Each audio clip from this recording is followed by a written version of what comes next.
So, good afternoon, everybody. So, now I am going to explain the 11th question of TRC और assistant manager. बाकी question मैं explain कर चुका हूँ अपने प्रीवियस वीडियो में। सो इसमें मैं क्या एक्सप्लेन करने जा रहा हूँ कि इसमें यह क्या निकालना है, आपको आरसी की वैल्यू निकालनी है। ये एनालॉग इलेक्ट्रॉनिक्स का क्वेश्चन है, इसमें आरसी की वैल्यू निकालनी है। तो ये कंसेप्ट कैसे इस्तेमाल होगा, मैं आपको ये सॉल्यूशन है इसका कैसे अप्लाई करना है कि देखिए यहाँ पर देखिए ये आपको पता होना चाहिए कि भाई जो आई की वैल्यू होती है, जो आई की वैल्यू होती है वो बराबर होती है बेस करंट के, और आई की जो वैल्यू होती है ये बराबर होती है किसके, बेस करंट के और कलेक्टर करंट के बराबर होती है। ठीक है, तो ये आपको पता रहना चाहिए। ठीक, अब तो यहाँ से जो भी आई आएगा वो बेस करंट और कलेक्टर करंट में बढ़ जाएगा। ठीक है, और क्वेश्चन में क्या दिया हुआ है, क्वेश्चन में वीसीई दिया हुआ है, शायद वीसीई दिया हुआ है। तो एक इंपॉर्टेंट कंसेप्ट कि वीसीई दिया हुआ है, तो वीसीई मतलब क्या हुआ, किसी भाई वीसीई का मतलब क्या होता है कि हम दो पॉइंट के बीच का पोटेंशियल निकाल रहे हैं, मतलब वीसी माइनस वीई हो रहा है। ठीक है, तो अब ध्यान दें, तो वी जीरो है, क्यों वी जीरो है, क्योंकि यहाँ पर ये ग्राउंडेड है। अब सेम कंसेप्ट अगर मैं एक्सप्लेन करूँ, जैसे कि ऐसा क्वेश्चन अगर होता कि भाई यहाँ डीसी सप्लाई मान लो लगा होता, इस केस में अगर ये दिया होता कि भाई वीसी हमारा जो है वो 5 वोल्ट के बराबर है। ठीक है, तो इस केस में भी क्या वी जीरो कर देते, कहीं कभी नहीं करते, क्योंकि वी जो है, वी इस वाले क्वेश्चन में ग्राउंड से कनेक्टेड है। वीई जो है, वीई का वोल्टेज वो ग्राउंड से कनेक्टेड है, इसलिए इसको जीरो मान लिया गया। लेकिन अगर इस तरह का फिगर होता तो आप वीई को जो है जीरो के बराबर कभी नहीं मान सकते।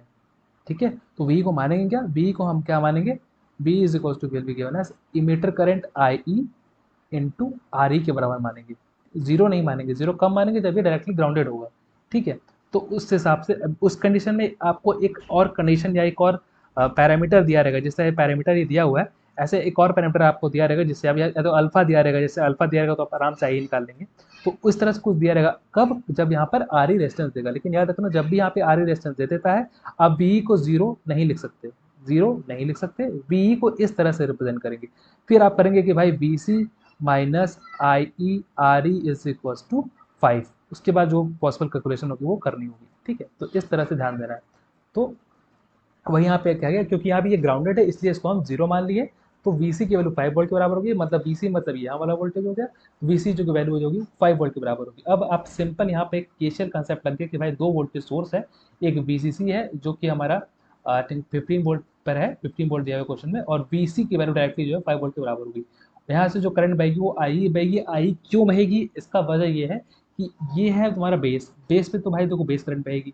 ये हो गया कलेक्टर। ठीक है, ये दोनों करंट आ कहाँ से रही है, ये दोनों करंट यहाँ से आ रही है, तो ये दोनों का सम जो होगा वो आई ही होगा। ये जो है थोड़ा दिमाग लगाना पड़ता है कि यहाँ से जो आई ही करंट आएगी वो जो है दो चीज़ में बढ़ जाएगी। ठीक है, बस दूसरा कंसेप्ट यहाँ पे आई बीटा और अल्फा का रिलेशन होता है, ये beta is equals to sorry beta is equals to I C by I, ये बीटा करंट गेन कहते हैं, आई सी बाई आई होता है। तो यहाँ से आपका जो है आई बी आ जाएगा, आई बी से आप आई निकाल लेंगे। उसके बाद जो है simple I is equals to B C C minus B C upon R C, तो यहाँ पे आपका आर सी आ जाएगा। ठीक है, दिस वाज द कंसेप्ट। ठीक है, इसमें दूसरा क्वेश्चन कैसे पूछ सकता है, ये पूछा जा सकता है कि यहाँ से एक अलग से एक आरसी कनेक्ट कर देगा। ठीक है, तो आपको इस तरह से दिमाग लगाना है। उस टाइम में मुझे लगता है अल्फा दिया रहेगा क्वेश्चन में। ठीक है, तो इसका राइट आंसर जो है वो 1.78 is the right answer, 98 is the right answer. ठीक है, ठीक। फिर आता है next question, question number 12। Question number 12 क्या पूछा है, इसमें स्टेबिलिटी निकालनी है आपको। स्टेबिलिटी निकालनी है ओपन लूप फंक्शन और क्लोज लूप फंक्शन। ठीक है, तो भाई ओपन लूप के लिए स्टेबिलिटी कैसे डिफाइन की जाए, ओपन लूप के लिए आप ये देखेंगे कि ओपन लूप जीरो की वो क्या है, मतलब ओपन लूप की स्टेबिलिटी के लिए आपको ये ध्यान देना पड़ेगा कि जो पोजिशन ऑफ पोल है वो किस साइड है, राइट साइड है या लेफ्ट साइड। ठीक है, तो जो कि यहाँ पर आप निकालेंगे एस इक्वल टू -0.5 और एस इक्वल टू -4 आएगा, जो कि दोनों लेफ्ट साइड है, तो इसलिए सिस्टम स्टेबल रहेगा। दोनों लेफ्ट साइड है तो सिस्टम स्टेबल क्यों रहेगा, ये भी अगर आपको जानना है तो आप ऐसे समझ सकते हैं कि भाई देखो, अगर s+5 अगर लिखा हुआ है, s+4 मान लो लिखा हुआ है, तो ये इक्वल टू क्या करोगे, जीरो करोगे, s इक्वल टू -4 हो जाएगा। ठीक है, अगर मान लो ये इस तरह से लिखा हुआ है, भाई s+4 यहाँ लिखा हुआ है। ठीक है, तो इसका लैप्लास इन्वर्स अगर आप निकालेंगे तो e की पावर -4t आएगा।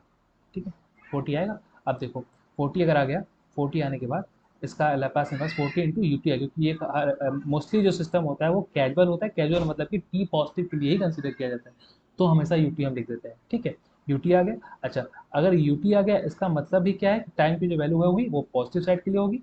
ठीक है, तो ई की पावर -4t, ई की पावर -4t। ठीक है, टी पॉजिटिव है, तो अगर आप इमेजिन करें कि जब हम टी को इन्फिनिटी पुट कर देंगे, 10 कराएंगे, तो इसकी वैल्यू ड्रॉप डाउन टू 0 हो जाएगी। ठीक है, जैसे जैसे टी बढ़ता चला जाएगा, जैसे जैसे टी बढ़ता चला जाएगा, इस ओवरऑल एक्सप्रेशन की जो वैल्यू है वो 0 की तरफ टेंड करने लग जाएगी। तो उसका मतलब जो है सिस्टम हमारा स्टेबल हो जाएगा। लेकिन कल को अगर ये करें कि जैसे राइट साइड में सिस्टम अनस्टेबल क्यों होता है?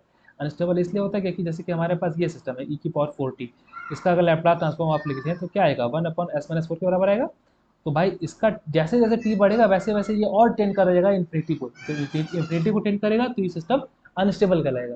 ठीक है, तो ये कंसेप्ट याद रखना है, ये -40 अगर है तो ये सिस्टम स्टेबल कहलाएगा। ठीक, तो इसीलिए ओपन लूप की स्टेबिलिटी के लिए आप पोल की पोजीशन देखेंगे कि लेफ्ट साइड अगर दोनों है तो सिस्टम स्टेबल हो जाएगा। ठीक है, अब राइट साइड, अब सॉरी क्लोज लूप लेकिन कहलाता है कि क्लोज लूप स्टेबल है कि अनस्टेबल है, तो इसके लिए क्या करना पड़ेगा, आपको RH स्टेबिलिटी क्राइटेरिया इस्तेमाल करना पड़ेगा। ठीक है, तो इसमें हमने क्या किया, कैरेक्टरिस्टिक इक्वेशन लिखी है जो कि 1/GS × HS के बराबर होता है, वो लिखा हमने यहाँ पे, ये पूरा सॉल्व किया। ये RH क्राइटेरिया आपको पढ़ना पड़ेगा, ये रूल। ठीक है, इसका यहाँ पे क्या होता है कि ऐसे आपने लिख लिया तो इसको आपको इस तरह से लिखना रहता है।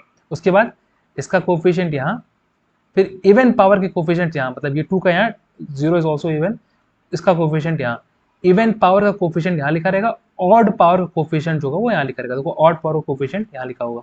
फिर ये एस नॉट कैसे निकाला गया, एस नॉट निकाला गया है इसका इससे मल्टीप्लाई करके, इसका इससे मल्टीप्लाई करके अपॉन ये इसको डिवाइड करके, मतलब ये 4.5 प्लस के इंटू 2 प्लस 2 के माइनस 1 इंटू 0 अपॉन 4.5 प्लस के। ठीक है, यहाँ से ये आ गया, यहाँ से के ग्रेटर देन, मतलब कि इसका मतलब ये कि भाई ये सिस्टम जो है वो के ग्रेटर देन -1 के लिए ये सिस्टम स्टेबल है, तो के ग्रेटर देन 6 के लिए भी सिस्टम स्टेबल होगा। तो ये तरीका होता है किसी भी क्लोज लूप सिस्टम का के स्टेबिलिटी निकालने का। ठीक है, तो इसका ऑप्शन जो होगा वो सी ऑप्शन होगा कि दोनों ही स्टेबल है।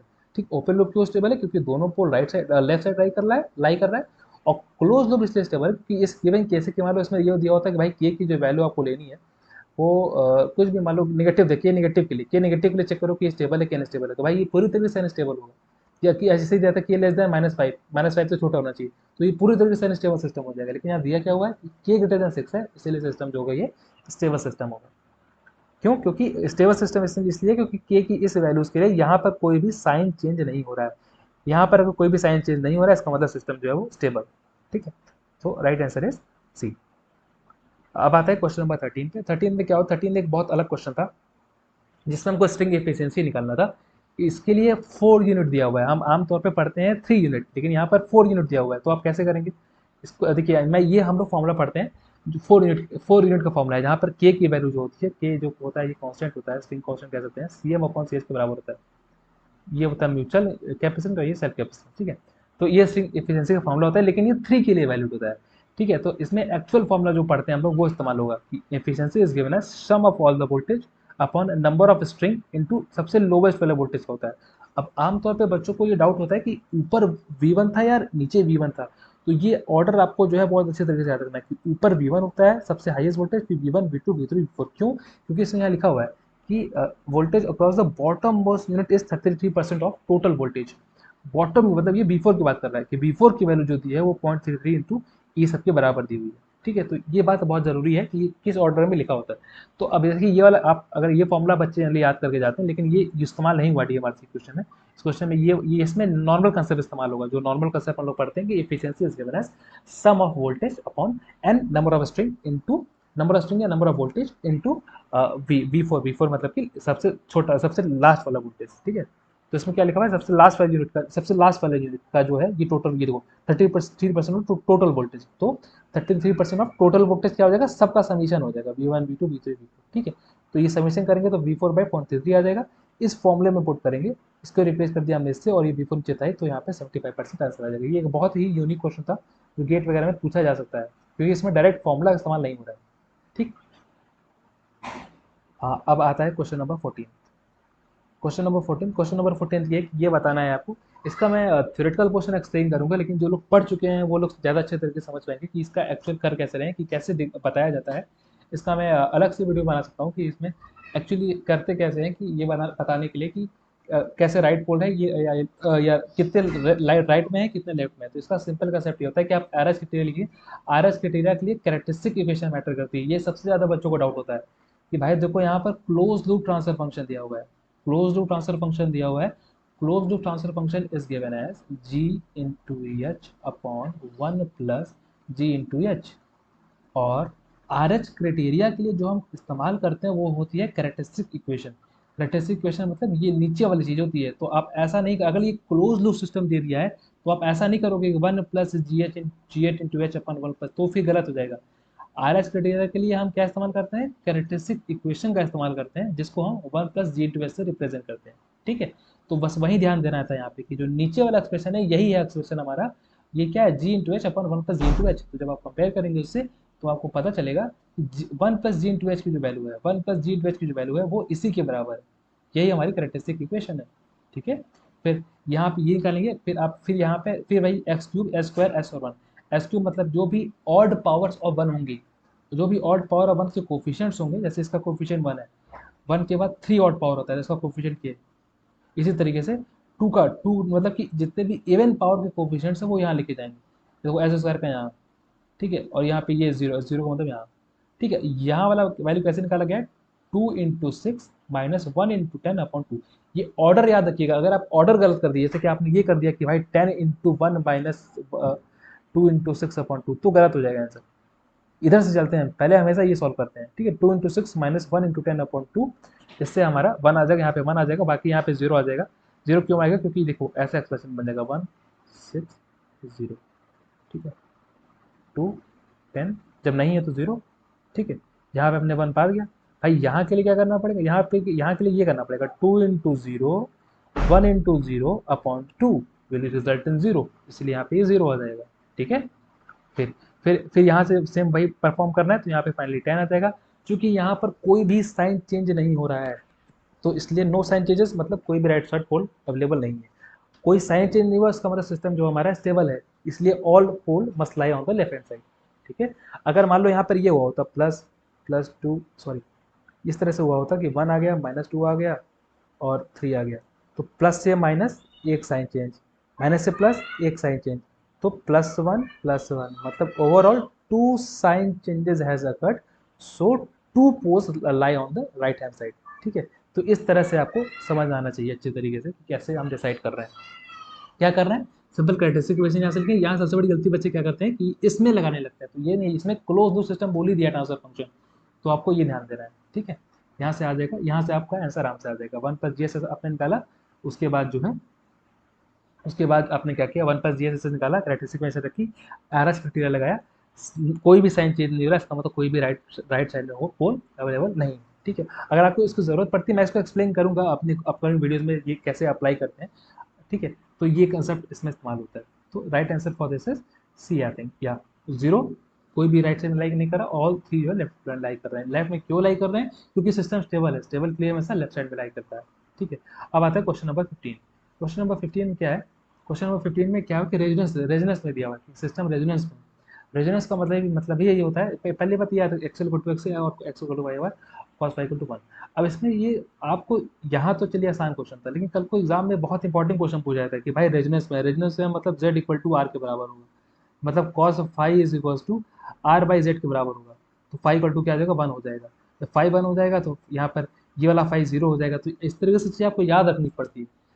ठीक है, जैसे अभी तो इसमें आसान क्वेश्चन था, सिंपल पावर फैक्टर पूछ लिया, लेकिन बाकी में क्या होता है कि इसमें कुछ भी पूछा जा सकता है। रेजोनेंस में होगी तो सिर्फ रेजिस्टेंस बराबर होगा, कल को रेजिस्टेंस दिया रहेगा, करंट पूछा जाएगा, सर्किट में करंट क्या होगी। रेजोनेंस कंडीशन में क्या होता है, जेड इक्वल टू आर होता है, मतलब B by R, simple current ये निकाली जाएगी।